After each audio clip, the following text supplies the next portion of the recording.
Hi, everyone. My name is Isaac Stutz. This is my wife, Tessa. This is my daughter, Eliana.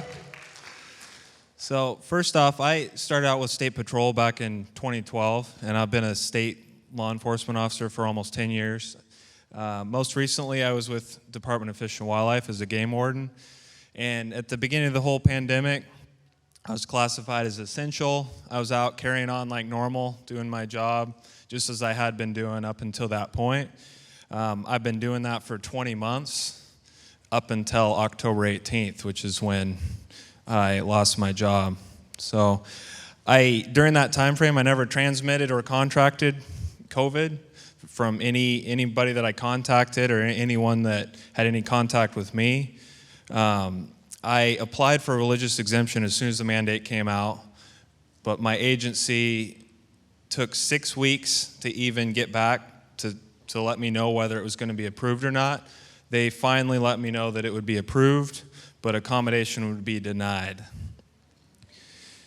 I got COVID, and I have a test to prove that I have natural antibodies. And despite all of that, if this really was about health and safety, wouldn't that be good enough?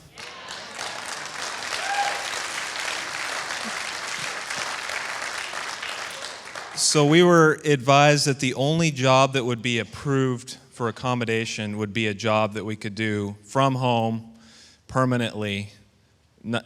So as if the pandemic never existed, it would be a job you do from home forever. But I don't believe that either, because we had a habitat biologist in the agency that I worked with that had an approved accommodation for 2 weeks. He was authorized to wear a mask and a social distance. And then after 2 weeks, the state decided, no, actually, we're going to rescind that. And now if you don't get vaccinated by the 18th, you're going to get fired. I was also denied a Loudermill hearing, which is required anytime there's severe disciplinary action or if there's any termination. And we're waiting to find out if my insurance expires this month or the end of November. What I would encourage everyone is a lot of times people feel like they're on their own, that they're the only ones making a stand. But what I want to remind you all is that 3% of our nation fought and won our independence.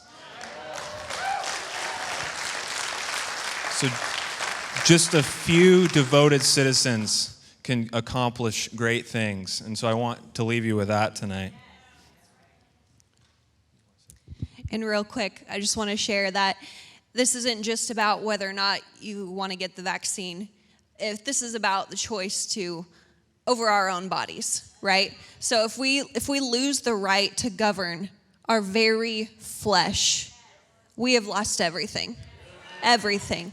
So join us in the fight. We've got a good fight. We're going to win. We know God is on our side because we're children of God. And so I would encourage you, those that may not be involved, get involved. Those of you that may know loved ones or family members, friends, strangers who have lost their jobs during this time, don't just say, oh, I got your back, we're standing with you. Stand up, fight, call your legislatures, send those emails, show up in Olympia. We can win this, guys, and we're going to do it. I believe it. Thank you.